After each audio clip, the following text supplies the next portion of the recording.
శ్రీవైనతేయం సదా వందనీయం శ్రీ విష్ణు ఆవాహనీయం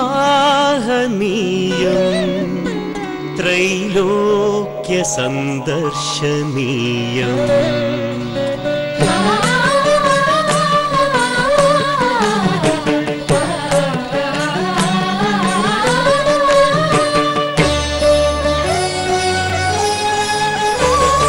శ్రీవైనతేయం సదా వందనీయం శ్రీ విష్ణు ఆవాహనీయం త్రైలోక్య సందర్శనీయం వినతా విధేయం సుతాలోకగేయం దాసభక్తి ప్రమేయం అపరాంజనేయం అమృతాభిధేయం అపరాంజనేయం అమృతాభిధేయం శ్రీవైనతేయం సదా వందనీయం శ్రీవైనతేయం సదా వందనీయం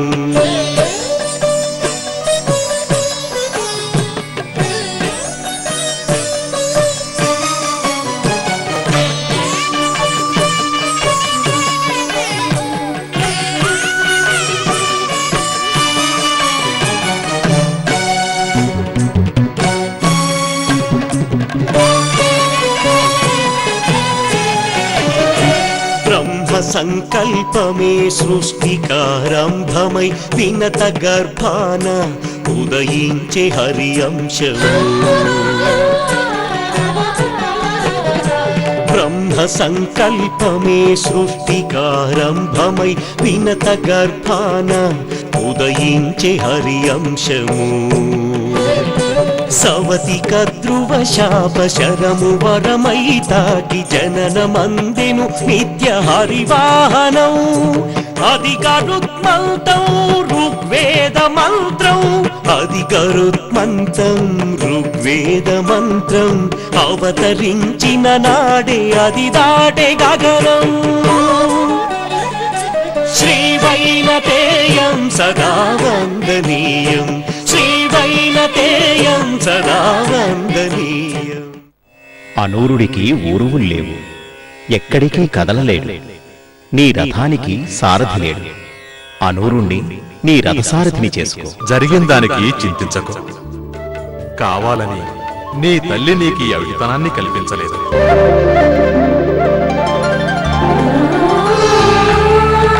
పందెమేమిటి? ఆ గుర్రం తోక దగ్గర నల్లగా ఉంటే నువ్వు నాకు దాస్యం చెయ్యాలి. గుర్రమంతా తెల్లగా ఉంటే నేను నీకు దాస్యం చేస్తాను.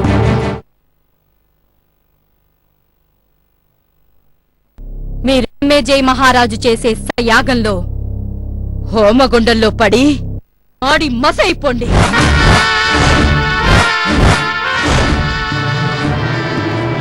తల్లి, నన్ను రక్షించు. నీ ప్రతిజ్ఞను కాపాడే బాధ్యత నాది. నేను నీ కుమారుణ్ణి. నీ శాపం నాకు తగలి నీకు. నీ మాట ప్రకారం నడుచుకుంటా. నిన్ను గెలిపిస్తా.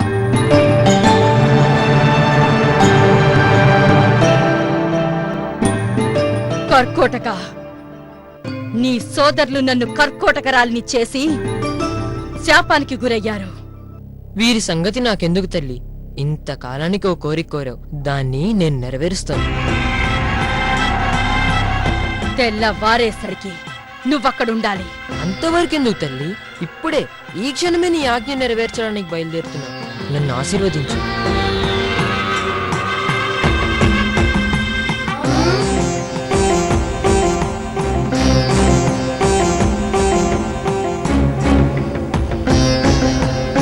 ఎందుకురా దొంగ చూపులు? కర్కోటకుడు నా ప్రియపుత్రుడు. మీరు ఉన్నారు ఎందుకు?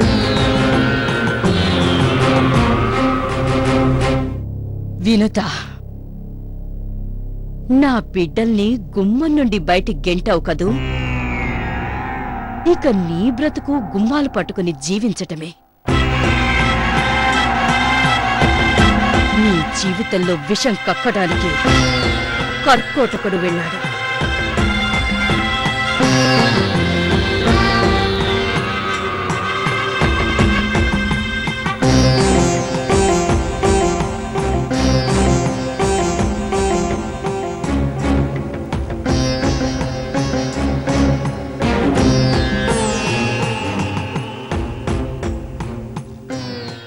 ఈ తోకనంటి పెట్టుకుని ఉండాలన్నమాట. ఏం చేస్తాం, ఎవరి కర్మ వారిది.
గంగా తీరానికి వెడదామా?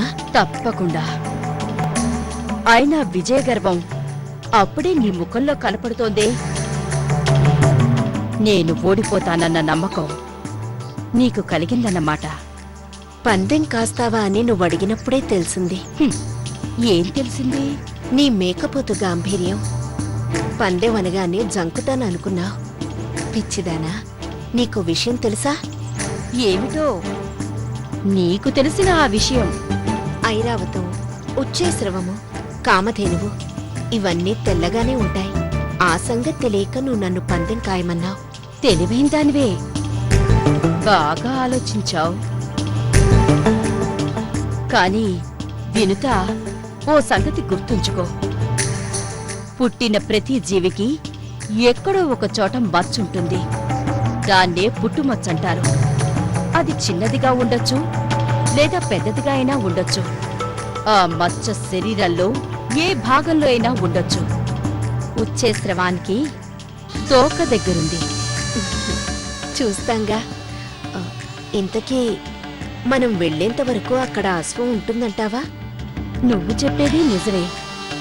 ఉంటే మనలో గెలుపెవరిదో తేలిపోతుంది.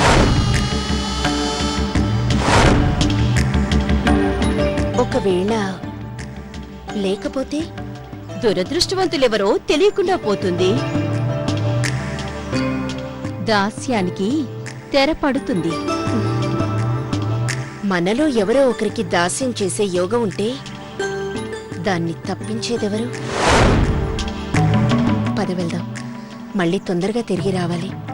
ఇంట్లో పసిగుడ్డను వదిలి వచ్చాను. పద.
ఉచ్చేస్రవం. మరే మంచు ముద్దలా ఉంది కదూ. గంగ నొరగలా ఉంది. ఉంటే మాత్రం తోక దగ్గర ఏదో మచ్చలాగా ఉందేమిటి? అది నిజమైన మచ్చ కాకుండా ఉండాలి. లేకపోతే నా జీవితాంతం దీనికి దాస్యం చేయాలి. జీవితం అంధకార బంధరం అయిపోతుంది.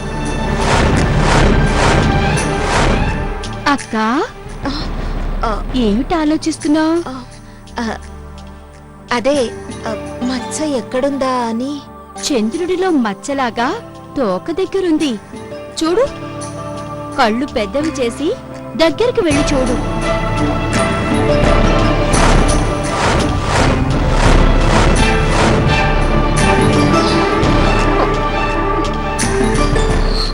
అనుమానంగా ఉంటే ఇంకా దగ్గరికి వెళ్ళి చూద్దాం. ఇంకా దగ్గరగా. అనుమానం పెనుభూతం లాంటిది. అపనమ్మకం వద్దు. అక్కర్లేదు, కనపడుతోంది, స్పష్టంగా కనపడుతోంది. దగ్గరకు వెడితే మాత్రం ఆ మచ్చ మాయమైపోతుందా? నమ్మకం కుదిరిందా?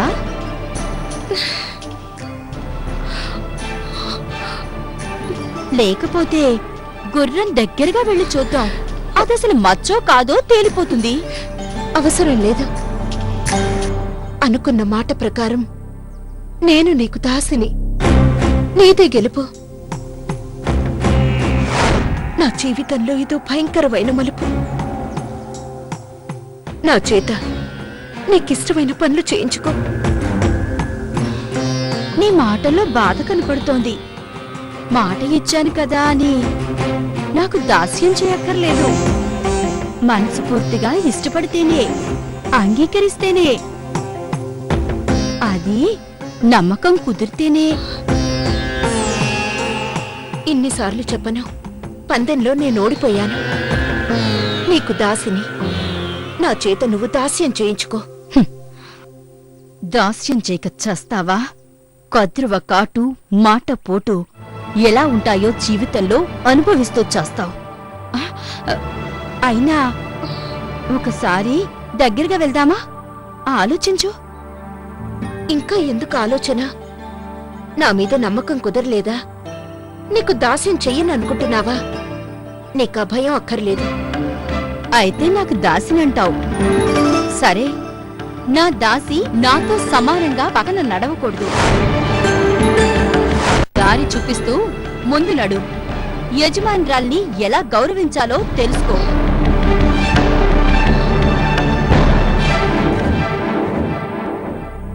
వినుతా, నువ్వు నా దాసివి. నా అడుగులో అడుగు వేసుకుంటూ రావలసిన దానివి. నాకంటే నువ్వే ముందు నడిస్తే నీ అడుగులో నేను అడుగు వేసుకుని నడవలసి వస్తుంది. నీ యజమానురాల్ని కదా, అది తప్పు. తప్పైపోయిందమ్మా. తప్పులు చెయ్యటం, తప్పైపోయిందని క్షమాభిక్ష కోరటం మీ దాసీలకు అలవాటైపోయింది.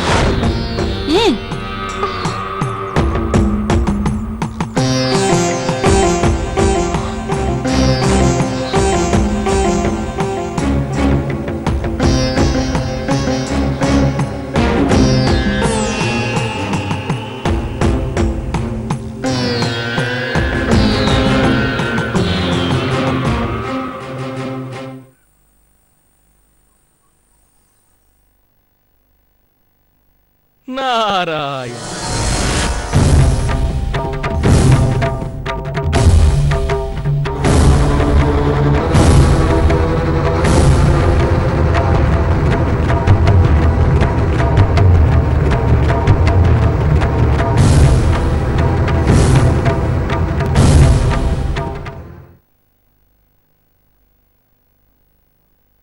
నారాయణ. ఎక్కడికో పోయిందనుకున్న ఉచ్చైశ్రవం గగన విహారం చేస్తోంది. ఇంతకాలం ఎక్కడికి పోయినట్లు, ఏమైపోయినట్లు, దీన్నెవరపహరించినట్లు, ఇది ఎలా బయటపడినట్లు? అంత ఆశ్చర్యంగా ఉంది. గుర్రపు తోక నుండి జారి ఏదో క్రింద పడింది. ఆ పడినదెవరు? ఉచ్చైశ్రవా, కాస్త ఆగవయ్యా, ఆగు. ఎక్కడికి పరుగు, ఎక్కడ నుండి రాక? అదేమీ నాకు తెలియదు. గంగా తీరంలో ఉండగా నాకు అనిపించింది నేనిక్కడికి ఎలా వచ్చానా అని. వెంటనే అమరావతికి బయలుదేరాను. సరి సరి, నీ సంగతి నీకే తెలియని మత్తులో పడి ఉన్నావా? ఇదేదో విచిత్రంగా లేదు? ఎందుకు లేదు? నేను కనబడక ఇంద్రుల వారెంత కలతపడుతున్నారు. తొందరగా వెళ్ళాలి. వెళ్ళు వెళ్ళు. నీ కోసం 14 భువన భాండాలను వెతికి రమ్మని దేవదూతలను పంపించాడు. నువ్వేమైపోయావో తెలియక తలపట్టు కూర్చున్నాడు. అయితే ఇక మీతో కాలక్షేపం చేసే సమయం లేదు. తొందరగా వెళ్ళాలి. ఇంద్రుల వారిని దర్శించుకోవాలి.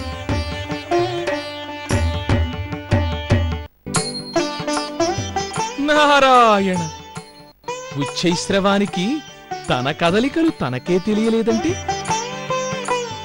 ఎక్కడో ఏదో జరిగిందన్నమాట. తెలుసుకోవాలి. ఏం జరుగుంటుంది? అంతదాకా ఈ బుజ్జి బొజ్జలో గురగురలు తప్పవు. నారాయణ నారాయణ.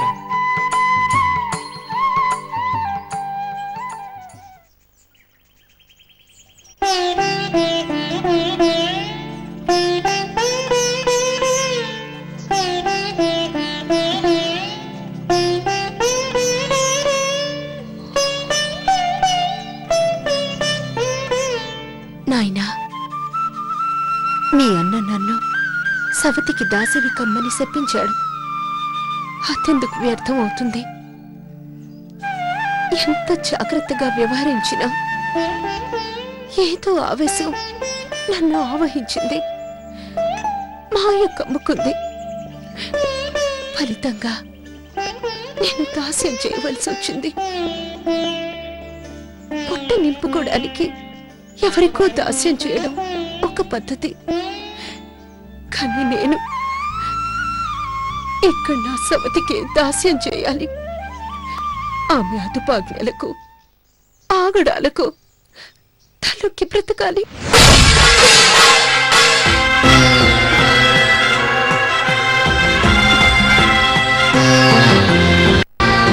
ఆ ఇంట్లో పనులు పూర్తి చేసుకుని వచ్చేంత వరకు జాగ్రత్తగా ఉండు నాయనా.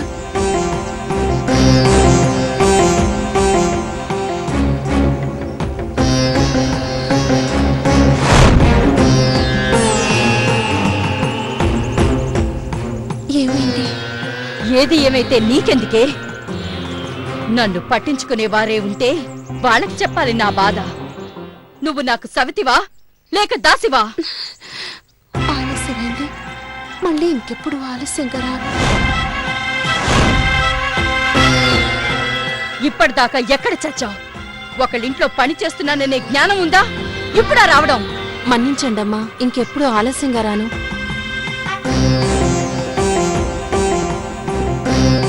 నాకు పనులు చెప్పు. ఈ రోజు నుంచి వినితే నా పనులన్నీ చూస్తుంది. నీతో పనిలేదు, వెళ్ళిపో. అమ్మా, ఇంతకాలం నమ్మకంగా మీ కాళ్ళ దగ్గర పడున్నా అర్ధాంతరంగా వెళ్ళిపోమంటే? వెళ్ళమన్నప్పుడు వెళ్ళాలి, వెళ్ళిపో. నా కాళ్ల దగ్గర పడుండటానికి ఇదిగో ఈ కొత్త దాసి వచ్చింది. వెళ్ళు. వెళ్ళి ఇంటి పని వంట పని చూడు. అలాగే, క్షణంలో పూర్తి చేస్తా. క్షణంలో పూర్తి చేస్తావా? చెయ్యి. క్షణం తీరిక లేకుండా చేస్తా.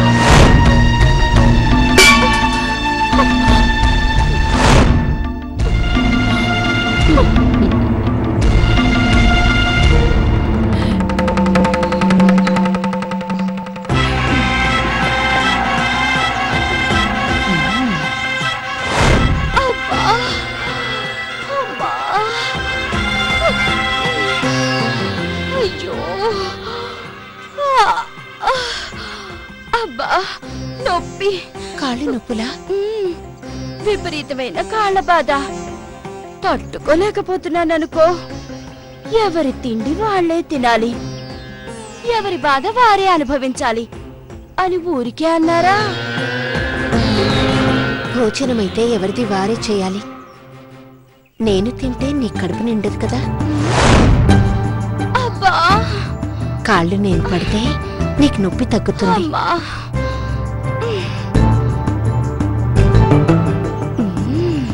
అబ్బా, నొప్పి. ఆహా, ఎంత చక్కగా నొక్కుతున్నావు. ఎంత హాయిగా ఉందో.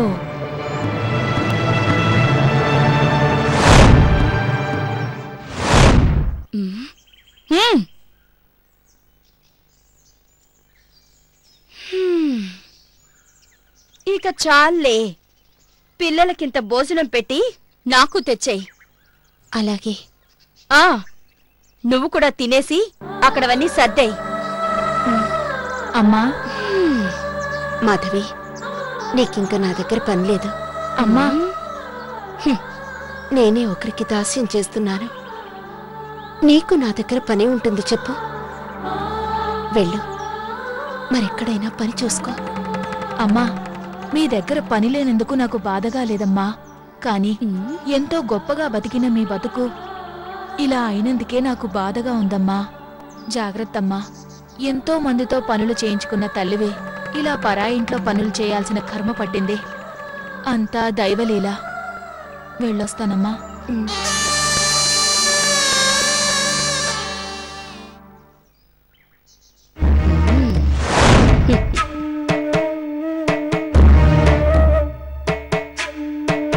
నారాయణ నారాయణ నారాయణ, ఇదా నీ లీల? ఉచ్చైశ్రవం మాయం కావటం, దాని తోక నుండి ఎవరో క్రిందికి జారిపడటం, కద్రువకి వినత దాస్యం చెయ్యటం, అవన్నీ ఒకదానికొకటి అనుబంధాలు. దీనికంతటికీ కారణం వినత పిల్లల కోసం అండం పగులగొట్టడమే మూలం. ఆ పైన అనూరుడిచ్చిన శాపం. పిల్లల కోసం వినత ఆవేదన సవతికి దాస్యం చేసే పరిస్థితికి దారితీసింది. నారాయణ నారాయణ.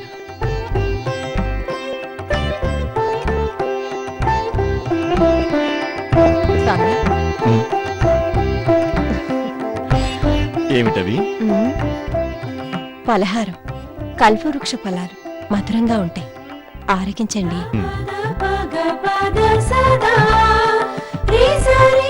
నారాయణ నారాయణ.